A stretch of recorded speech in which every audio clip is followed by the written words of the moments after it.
Yoo-hoo! It's the time for Package from China. Hey, it's awesome that you're tuning in. So in this video we are going to take a close look at the new, you know what time it is? Package from China time. I found this store on AliExpress that sells all kinds of complete bundles. And I mean, like, we do have these weird looking Android boxes or like another different edition. And at this time we're going to take a close look at the Nespi edition that comes with Super NES controls. Yeah, that makes no sense whatsoever. In the box we're going to get HDMI cable and everything that we're going to need. So this is basically the retro flag case, the Nespi 4 case. I never had this and I'm very curious what are we going to get. So this thing does come with a Raspberry Pi 4, so you're paying a lot of more money for it because this is like a kit.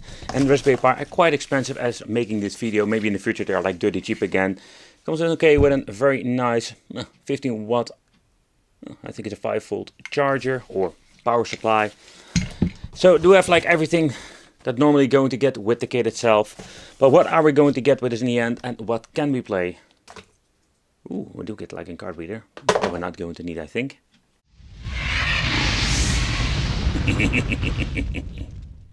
So for the people who are not familiar with retro flag in general, they make high quality nice cases for Raspberry Pi. I think it's the 3 and the number 4. I did some reviews back in the day of the Sega model. I was very satisfied with that one. But this time we're going to get ourselves the Raspberry Pi 4, and I'm curious what can we play with it nowadays. So this is quite a beefy, like say, case itself. It's not like a tiny version that we have seen before, but the overall quality, I think it's pretty damn nice. It does, like, that is something I just really love about retro flag in general. And one of those features I think is even more epic, that we have like the cartridge here. You know, like, I can really appreciate it. So far I can see there's nothing inside of this. It's just like pure for decoration sometimes. But what you can do, like, you have the option to even like implement something through the SATA, so you can put something in here. I think it's a very cool feature. And yeah, like the on and off switch reset, we do get 2 connection at the front. Kind of weird that we have like a 2.0 and a 3.0. It's kind of weird combination. And at the back we do get every single connection that we're going to get normally with the Raspberry Pi. The only thing is that we do have like none of the assembly that we did had with the original case, because this thing is already pre-assembled. But let's do also a quick quick look in the inside, and let's see what we're going to get. Replacing the SD card is super easy because they give you the option to basically like remove it from the outside. Here you can see they give me like a Samsung 265 SD card. It is an original one for once, not like the cheap ones that you have seen before with some Android boxes. So that's a very positive thing. But that's the thing that I really love about the NES case in general. It's just a very nice, cool looking case. Not like a tiny one that we have seen before. It's a little bit slightly bigger, but it comes also with new features. But that's the reason I think this is like retro flag, basically like having these unique cases with something different to bring to the table.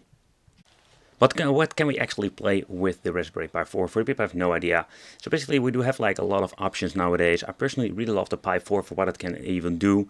I know like there are people even having light gun stuff like that on it. Not we're going to try today. But there is a lot of like 8-bit, 6-bit stuff. But also when it comes into the Sega Dreamcast area, we do have like a lot of great, let's say, support for a lot of different games. So we're going to try some things out just to see how far we can push it. And what can we just play on this Nespi 4. A system that runs perfectly on these things, of course, like some MAME and Neo Geo, but still I just want to implement it in the video to show you how it actually works.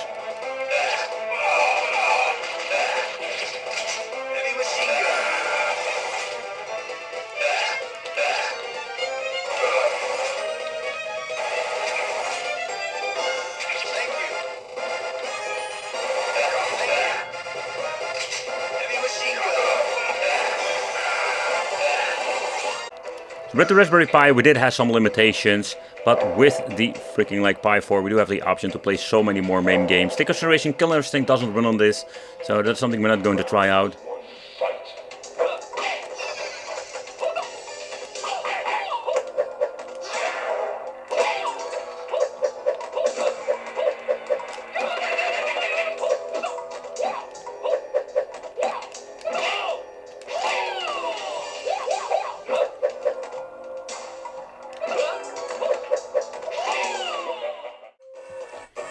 Let's try a little bit of GBA, and I must say, like, nowadays we do have so many options to play this on actually like all kinds of different kind of hardware. Besides, like, I'm not even counting like the cheap devices we've reviewed, because the cheap devices mostly like mess everything up when it comes to GBA.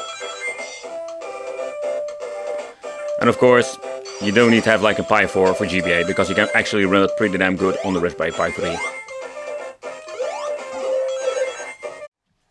But let's test some more difficult games to emulate. So let's try some Bloody Roar number 2. Just to benchmark.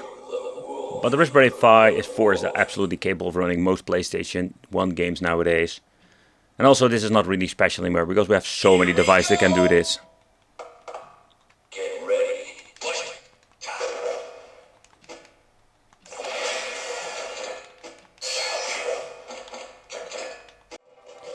Yeah, so when it comes to N64, there we do have like still some struggles here and there. Unfortunate that everything works perfectly.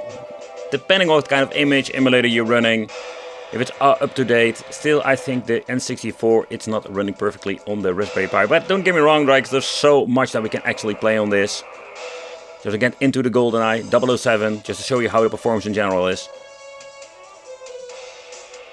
It's way better than the Raspberry Pi 3, but it's not there yet.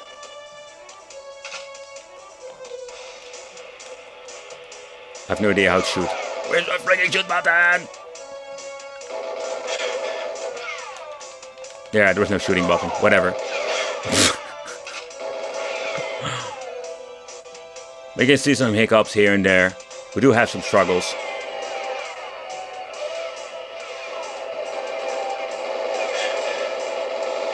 But in my opinion, it's still playable. If you don't mind the hiccups. Okay, so next up, let's take a closer look at some Dreamcast and Dead Alive 2. Let's see how far we can push it. I did notice with the intro, there's some minor hiccups, nothing to worry about, but the overall gameplay is pretty damn good.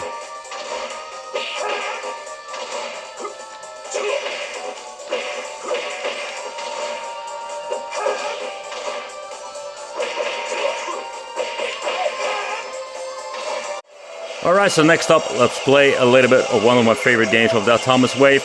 And with this game, what I've noticed, like the chip boxes don't really run great with this. But they did manage to get it optimized for the Raspberry Pi 4, absolutely great. One of those fun systems to enjoy for many hours. Let's get in a different part with more enemies, so you can see if he's going to be hicking up or stuttering.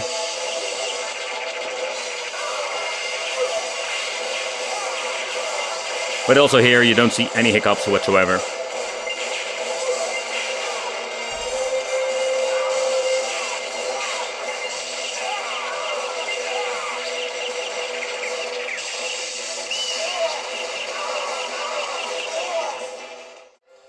Alright, so next up let's try one of my favorite Sega Naomi games to play. A lot of fun to play with the Sega Dreamcast or Naomi systems. The Power Stone number 2. Such a cool game, and it actually runs pretty damn good on the Raspberry Pi number 4 now.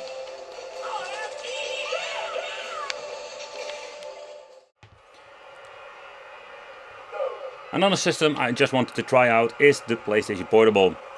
With the Raspberry Pi 4, this is not like the ultimate beast when it comes to PlayStation Portable emulation, but we do have like a lot of great things that we can play on some. It's a little bit of tweaking sometimes, but also sometimes you can just play them with native resolution, depending of course what kind of game.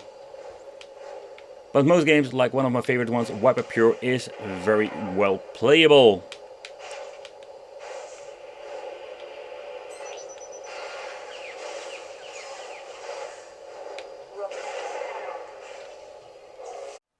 Going into the settings, so you will see that we do have like frame skip enabled. I'm not going to mess around with this, because if you're going to mess around it will run like crap in my opinion. So that is unfortunate, so that's something I just wanted to show you. You can see it even like implemented the speed ups, the extra options to give it a little bit of better boost. So for PSP, I'm just going to leave it with this, simply because God of War, for example, will not run great on this. Let's take a close look in the inside. Just wanted to see if this is a quite interesting contraption or is it just your typical Pi. I didn't put this thing basically together because I bought it like a kit. It was more convenient for me to do, and I'm more like, you know, why not like get a kit? I already have like a Raspberry Pi inside the machine, because when I'm making these videos, oh man, like finding a Raspberry Pi, it can be quite expensive. So it's more like, hey, can this be maybe like an interesting kit to pick up from AliExpress? Complete with SD card, so I also don't need to buy that one, I only need to install some stuff and that's it. But opening up, it's going to be super easy. You only need to remove the 6 Parkers at the bottom. So the internal parts are not like super special, but what I was really curious about is like what kind of fan they're using.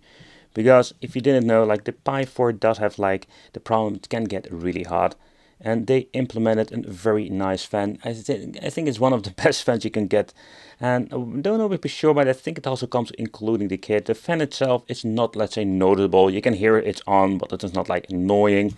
You can see then we have like this tiny PCB at the front basically that connects to over here, and what you're seeing is the thing that I already shown you in the beginning of this video. So you do have the option, and I think this is so cool. You can basically like extend your storage with this SATA connection on the inside. So what you can do is like when you're putting an image on this, you can just basically like make it hop swappable. Don't know, I don't know for sure like if you can buy these cartridges, but if you can buy them, you can make like different kind of images for yourself and just swap them out. But Retroflag in general, like with the Sega version I've reviewed back in the day, I was very satisfied with it. Like just the quality of the PCBs and everything, how it looks. So the way how you need to assemble it, take consideration, you can get the case, you can get them Pi and just slap it in here if you want to.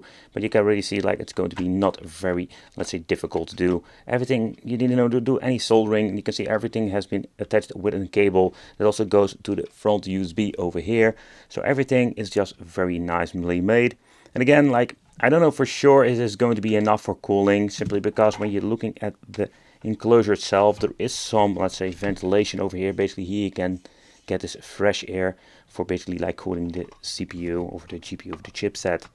So let's put it back together and let's talk about the final conclusion, and this is really worth picking up.